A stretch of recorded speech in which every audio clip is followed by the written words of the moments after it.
A gastronomia brasileira está vivendo um momento que é um verdadeiro divisor de águas. De um lado, a gente vê uma explosão de oportunidades de criatividade, mas do outro, existe um desafio gigantesco de profissionalização.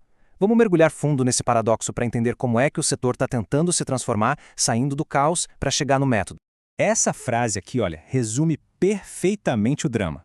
Os negócios gastronômicos estão sim competindo no mercado supermoderno, mas muitos deles ainda operam com métodos do passado.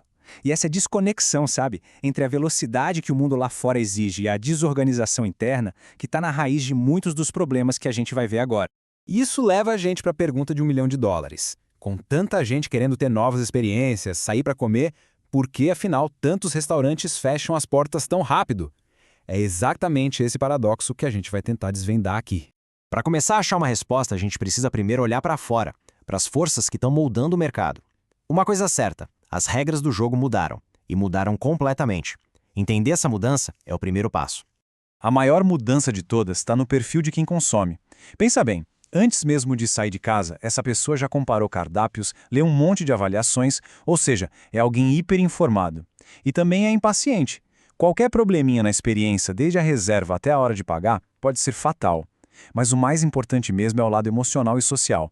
A busca hoje é por autenticidade, por uma história de verdade, algo para se conectar.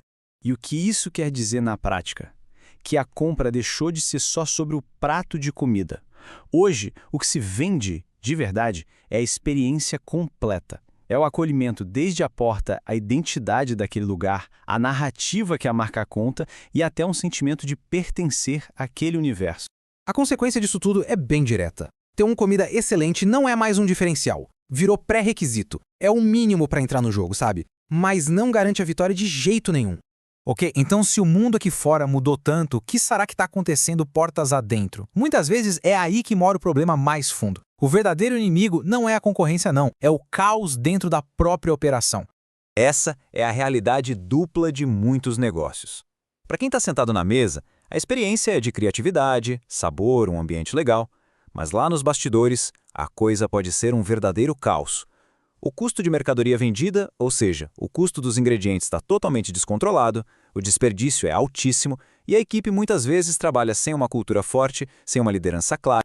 E aqui a gente chega no ponto crucial. O motivo de tanto restaurante quebrar raramente é falta de público. O problema real, na maioria das vezes, é a ausência de gestão profissional, de processos, de método. É um colapso que vem de dentro e não uma derrota para o mercado. Certo, o diagnóstico está claro. Agora, qual é a solução? Vamos ver qual é o caminho para transformar todo esse caos operacional em crescimento de verdade. Um crescimento que se sustenta. A tecnologia, sem dúvida, é uma aliada poderosíssima nessa luta contra o caos. Pense em ferramentas que já existem hoje, que automatizam o controle de custos em tempo real, evitando aquele CMV maluco. Ou sistemas que otimizam as compras para reduzir o desperdício ao mínimo. E, claro, plataformas que não só gerenciam reservas, mas que também coletam dados para a gente entender o que a clientela realmente quer. Isso não é coisa do futuro não, é gestão moderna. E o mais legal é que isso não é só teoria, já está acontecendo. Um dos melhores exemplos dessa virada de chave, dessa profissionalização, vem lá da região nordeste do Brasil, que está vivendo uma revolução gastronômica impressionante. Em cidades como Salvador, Recife, Maceió, uma nova geração de chefes está provando que dá sim para unir criatividade e gestão. Essa turma está ganhando destaque no Brasil inteiro, não só pelos pratos incríveis, mas por construir negócios sólidos que valorizam a identidade regional. É a prova viva de que o modelo funciona. E para organizar essa transformação toda, estão surgindo métodos mais estruturados. Um exemplo disso é a chamada metodologia AMAC. A ideia é até bem simples. Criar um sistema que conecta todas as pontas que antes viviam soltas. A gestão estratégica, o financeiro, a cultura da equipe, a operação, tudo isso passa a funcionar de forma integrada, pensando lá na ponta, na experiência de quem consome.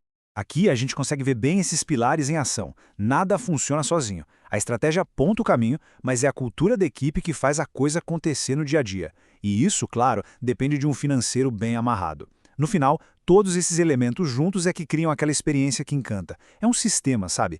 Tudo se conecta. No fim das contas, o que a gente está vendo nascer é uma nova ordem de prioridades. A técnica na cozinha, claro, é fundamental, mas a gestão se tornou ainda mais importante. E lá no topo, decidindo o jogo, está a experiência que se oferece. Essa importa o dobro. Então, para fechar, fica uma verdade que é simples, mas extremamente poderosa. Essa revolução na gastronomia brasileira não é sobre criar pratos mais complexos, mas sim sobre construir negócios mais inteligentes. O futuro pertence a quem finalmente entendeu que a magia do sabor precisa andar de mãos dadas com a disciplina da gestão. Não dá mais para separar as duas coisas.